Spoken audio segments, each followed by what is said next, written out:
Welcome to a new edition of the Famous Interviews with Joe Dimino. On this episode, we talk with cancer survivor and author Alicia Baca Rush. She finally published her journey that included thyroid cancer, to paralyzed vocal cords, to dying twice, and so much more. Now it's time for her to live and be an inspiration to others, and she is doing just that. We get into her entire journey from childhood to her current day of surviving death and thriving. It's an incredible story of grit, courage, and resilience. Enjoy this conversation. I'm ready to go. All right, let's do it. It's so good to meet you. Thank you so much for taking a minute out to talk about your story. Yeah, you as well. Thank you for having me. You bet. So let's begin our journey with this. 6 years ago, this pandemic changed our lives. Changed so much about the way we lived. How did you get through that, and how has it affected the way that you live and do things today? With the pandemic, it affected me more mentally, I think, because I'm such an outdoorsy person. I love doing stuff. And not being able to go out and do things really gave me a sense of isolation. So, now we enjoy our time outdoors more than ever. You don't take any day for granted. Yeah, for sure. Speaking of that, coming from, the level of, you're a survivor, you're an author, you've documented your journey. So I want to get a sense of what you do on a daily basis right now. I'm going to put you in front of a bunch of 12-year-olds. It's career day. And one of the kids wants to know what you do for a living. How do you make that make sense to them? So I am an entrepreneur. I also have a cleaning service, an Airbnb cleaning service. Yeah. But now my main focus is helping others. I want to help others realize that just because there's a diagnosis does not mean your life's over. So talk to me a little bit about what you wanted to be when you were a kid. What was your dream job? I wanted to be a lawyer. Okay. Did you pursue it? No, I did not. Okay. Well, then, where were you born and raised? I was born and raised in Southern California, in Fontana. Yeah. Okay. So what were the early seeds that were planted that have allowed you to survive and thrive and to help people and document this journey and be an entrepreneur and all of these things that have evolved into who you are? How did all of these things take hold in the beginning? My mother. Yeah. My mother had 8 kids. Wow. 6 a year apart. The first 6 were literally almost to the day a year apart. And then she had my brother Johnny and then me a few years later. And unfortunately, my father took his life when I was about 2 or 3. So here is this woman with 8 kids trying to figure out how to survive this. Yeah. And my mother worked 2 jobs. My sister raised me. But the woman never gave up. She never laid in bed that I saw and said, "Oh God, I can't do this. I'm done." Yeah. She got up, got dressed. As I was walking to school with my brother, she would drive past us coming home from her night job. Wow. As I was walking home, she was driving out to her afternoon job. I never seen her give up. She never gave up. And everything I do is in my mom's name now. So how is she still around? She passed away in 2004. She was, I think, 66. Okay. All right. Okay. Yeah. So talk to me a little bit about your book and this journey. Give me an idea, open the door up to how this all started, how the cancer began, how it kind of formed who you are now. Okay. So with the book, the journey that I went through in 3.5 years after being diagnosed was so traumatic that I thought I would just sit down and put it into words to help me heal. And it came out in the form of a book. So, and I turned 50 in 2021. And I have this scene to where I can usually see a path for my life on a big birthday. Yeah. I can see, okay, there's my journey. I know what I'm doing. And I couldn't see anything. I literally would see fog. And I looked at my husband and I said, I don't see anything for my life past 50. Am I going to die? And he's like, nah, you're not going to die. Everything's going to be fine. 51, I was diagnosed. I begged my doctor to do the surgery sooner than later. And the name of the book is The Good Kind of Cancer. Because the doctor kept telling me, don't worry about it. You've got the good kind of cancer. It's going to be fine. 6 months later, when I first started feeling things, it was like a lump in my throat. I couldn't swallow completely. I would throw up. I would bleed. I finally just went in and said, okay, we got to get this handled. When he went in, it was stage 2 and it had spread to my lymph nodes. Wow. And during the surgery, he botched it and he paralyzed my vocal cords. Wow. So that's where the beautiful voice comes in now. I call it my new sexy voice. During the surgery, I died. They brought me back and my lungs collapsed. I was supposed to go home after the surgery that day on June 30th. I didn't bring any clothes. I didn't bring a phone charger. I knew that I was going to be in and out, and this was going to be good. I was in a coma. Wow. Until the next day, and I woke up and I was intubated. So I'm strapped to a bed with no voice because I'm intubated in ICU. And I'm looking around like, what the hell happened? Yeah. And I can't express it. I can't call the nurses. I can't do anything. I'm just stuck there. And finally, I got the attention, and the doctors came in and everything. And so they were working on me, and I'm trying to tell them I need a board. I need to ask you what happened to me. And they wouldn't do anything.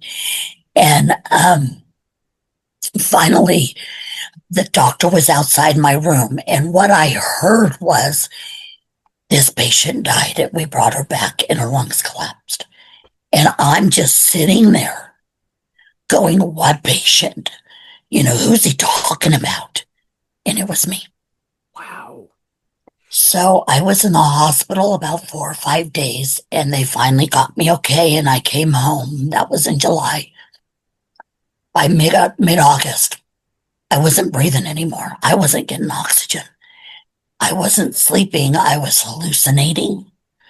I couldn't figure out what had happened to me. So we go back in, and that's where we find the paralysis of the vocal cords and my airway shut down. So on my 51st birthday, I got a tracheostomy. So they had to insert a breathing tube. Now at 51, I can't shower by myself anymore because if water goes into that tube, I'll drown. Wow. I can't go swimming. I can't wash my face like I used to. I have to have supervision. I was a wreck. Yeah. I was a complete wreck. End up trying to kill myself a couple times. I didn't want to live like this. Yeah. This isn't what my life was supposed to be. Yeah. And the trauma from the tracheostomy. When I was little, I had a stepdad that had a tracheostomy. He was bedridden. His lungs collapsed in a fire. He was a firefighter. When I was in the 6th grade, he shut his machines off when I was watching him. Wow. So my mind is, this is what I get for letting Daddy Paul die on my watch. Right. Now I have a trach. It screwed with me. It messed me up so bad. They took it out in March. It was too soon. The doctor ghosted me. I had another emergency one put in at the end of May 2022, 23. They told me I had 5 days to live. If you don't get a trach, you're going to die. And I looked at him and I said, I'll take my damn chances. Thought about my kids, my family. Can't be that selfish. Yeah. Got it in, and then they said I never speak again now. Went 3 weeks, no voice. It came out one day and I was able to speak. In 3.5 years, I have had 10 surgeries. I've died twice. I've had my lungs collapse twice. I've been medically flown off the mountain in emergency situations a couple times. I mean, in 3.5 years, I've been through hell and back. Wow. I would say so. What was your near death or the death experience like? Did you feel the other side? Did you feel any of it? I didn't feel anything. Wow. Yeah, Because I'll it hear, was like a deep sleep. okay. Because I'll hear people say there's this warmth, there's this Yeah, resonance, there's this euphoric feeling, and then they realize they're coming back. And I yeah. just didn't know if that happened. Um, So, who has been kind of your heroic guiding light to get through all this? I mean, you've been through levels of trauma that would span hundreds of lifetimes. My guiding light has been my 26-year-old son, Jacob. That's awesome. He was at my side for everything.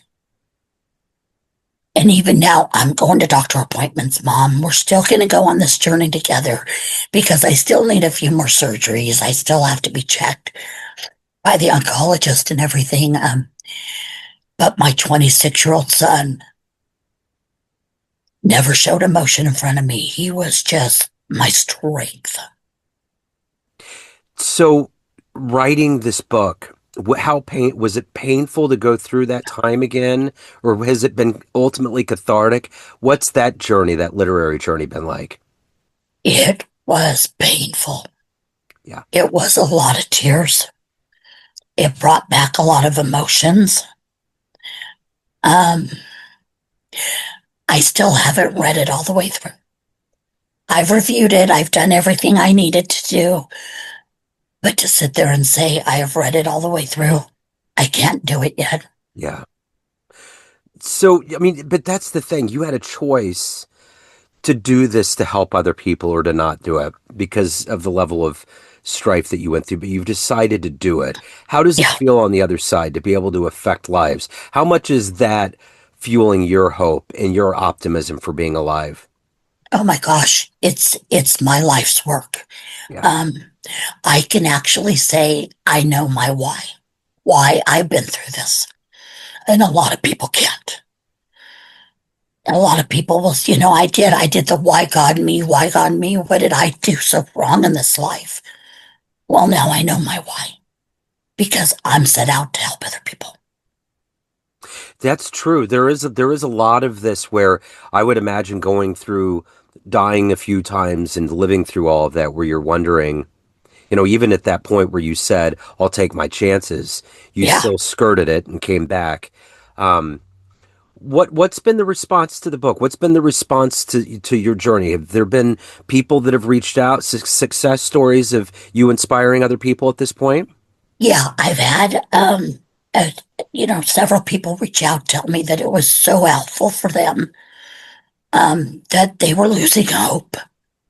Yeah. So I need to get my book really out on that traction. That's been difficult. Yeah. I'm working on getting it out there more. I know there's more people that need help, and that's what I want to do.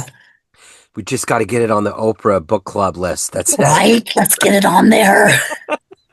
So, You excuse me. know, the last time I died, that sounds so funny. Yeah. It was right after Christmas. It was the 27th. And about 3 o'clock in the morning, I got up and drove myself to the hospital because I was not breathing anymore. I don't remember it. This is what I've been told.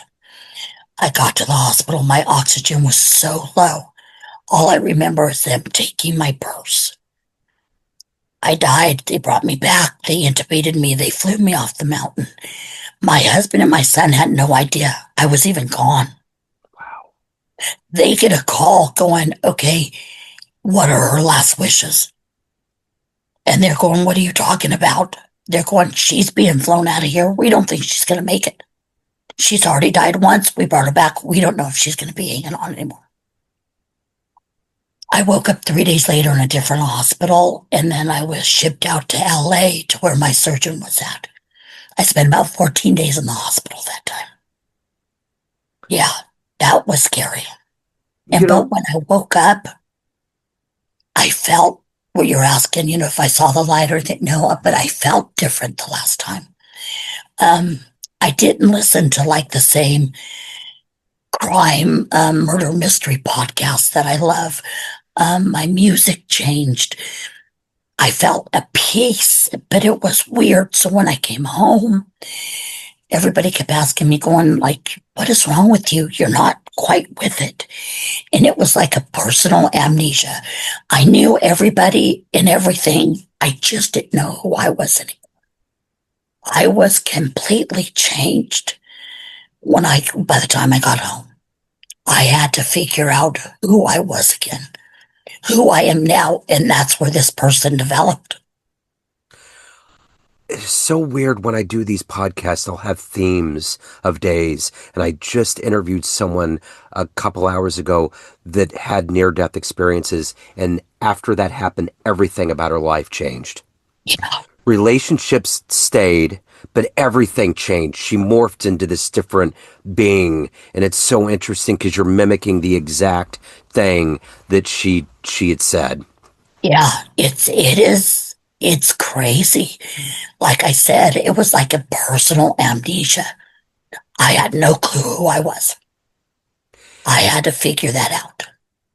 So I have a jazz radio show, and there was a singer in Kansas City. Her name was Molly Hammer. Very funny, very talented, wonderful human being, and she got cancer. She survived, and while it was in remission, I interviewed her, and I interviewed her a few times. And I remember the first interview, she said, I used to say no to things, Yeah. and now I say yes. And I think, and she traveled a lot, and she ended up, unfortunately, passing away in 2020. Sorry. Yeah, but the light that she left behind still radiates. I always love still talking about her, keeping that spirit alive. And my question is, you're alive. Yeah. And to me, just talking to you now for 20 minutes, I get the sense that there's a strength, there's a humor, there's a humility that is a guiding light. It's very evident with you. Thank you. But now that you're here, what do you want to do? Because you've been at that door. Yeah. Are there Oh, yeah. things that you've decided to do or that you want to do? What's on that list? I want to go to Italy. Okay. I want to travel. I want to go to Spain, where my dad's history is from Spain. Yeah. I want to go to Spain. I want to spend every day that I can with my kids. I have a 31-year-old son, and then my 26-year-old son, just enjoying life. I mean, we'll go to, my son will sit there and say, God, Mom, I feel like eating ramen. Well, let's go to LA. It's an hour and a half away. Let's go to Little Tokyo. Let's eat some ramen. I mean, Yeah. why not? Yeah. Why not? There's always going to be things. People say, oh, when that settles down, I'll do this. There's always going to be something. Always. So what are you waiting for? This is one life that we have. Yeah. My dad passed at 64. He had a lot of health complications. Yeah. And everybody just kept saying how young he was. Yeah. And Yes. you made me think about everybody in my family saw him the day before he passed. And I wasn't there, but I was the first person to see him after he passed. And I remember there was a male nurse that was there. And he was like, were you the one that went to Italy? And one of the last things my dad talked about, because he was 100% Italian, his relatives came to Ellis Island, Oh, and he was from Brooklyn, raised in Long Island, came to Kansas City to get out and see the world and got in the Air Force, and here we are. But I remember how much he loved that. When you said Italy, it sparked my memory. And I've been there a few times. I was in the back of a water taxi on the morning of 9/11. I had a pen pal in high school. I went out and visited her, and it's wonderful. I mean, there's a different, there's just, everybody that goes to Europe always talks about Italy. So it will be Yeah. a healing modality for you, no doubt. Oh, Uh, I can't wait. Yeah. yeah. Um, so I'm curious, with everything that you've gone through. This summer I went to Eureka Springs, Arkansas, and there were the springs, and people would go to the springs, and there's all this alternative medicine, and there's these things. Have you ever thought about other modalities to Oh, yeah. dabble in? Yeah, Yeah. When I woke up the last time, that's another thing that changed was my spirituality. yeah, I know there's a God, um, but I choose to, higher source, Mother Earth, Spirit. That changed. I started doing more of the meditation, my mindset. That is the biggest thing to curing yourself is your mindset. All that self-loathing I did on the couch, wanting to kill myself, was just bringing in more and more and more hurtfulness to my body. yeah. I get up, I put on really good jazz or meditative music so my kids can hear it when they get up and start their day. Um, yeah, it's all, I believe more in holistic stuff now. But the mindset, oh my God, the mindset is the key. I remember when COVID happened for me. My son's on the spectrum, so I've Okay. been in the special needs world for a while, and he loves school and he loves baseball. And when that happened, spring training was scrapped and the world stopped. And I was like, what am I going to do? Because I remember a couple months before that, a friend of mine told me that they were grooming them in January for their kids to take computers home. I went into such denial, I just acted like he didn't say it. So when that happened, I'm like, what am I going to do?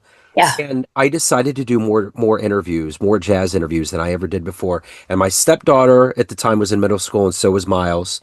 And I would play the interviews, and they would listen to these musicians, and the tenor and the timbre of their voices, and their Yeah. mindset was strong and it was virile. And to this day, they remember those conversations and what was Yeah. said and how it was said. And it's so true. And the reason why I bring that up is it's a lot about manifest destiny. There's a lot about what we tell ourselves that can come into fruition. I mean, there's a lot of people, when you hear these interviews with people that are famous or that have done well, it's not necessarily about fame, but people that have accomplished things, is that they tell themselves, I'm going to do this. Yeah. You know? Yes. And then it It, happens, yeah. you know? My oldest son, Michael, is going to school for EMT, and he had his first big quiz today. And I told him, you've already got this. Yeah. You know it. Just tell your mind you've got it. I said, don't sit there and do the what if I fail? Oh my gosh, I don't know if I know. You know. Yeah. Now get out there and take the darn quiz. That's it. You've got it. With that being said, we've really ran away here. I want to make sure that everybody had a good flavor of who you are and what you went through. If anybody wants to get the book, they want to help, they want to reach out, any of the good business, where do they go? Okay, Amazon does have the book right now. It's called The Good Cancer, The Good Kind of Cancer, Turning Pain into Purpose One Day at a Time.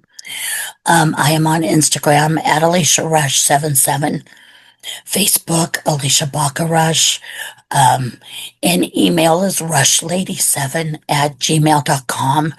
I do have a 60-minute and a 90-minute trauma program that I'm offering. We go through different aspects of trauma, and I give you some tools on how to deal with it. Yeah, but I'm always here to help. That is my life's mission now. I definitely see the light. Thank you so much. What a wonderful story.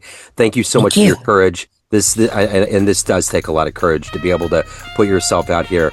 Thank you so much. This has been wonderful. I appreciate it, and best of luck with everything. Oh, thank you. It was a pleasure meeting you. Thanks for tuning in to another famous interview with Joe Dimino, where we cover the world of art, literature, business, spirituality, music, and more from around the globe. Our esteemed theme music was composed and produced by the great E.E. Pointer of Kansas City's River Cow Orchestra. If you want to hear more interviews, visit the Famous Interviews with Joe Dimino channel on YouTube. You can also find us on Spotify and Apple Podcasts. Thanks again for listening, and until next time.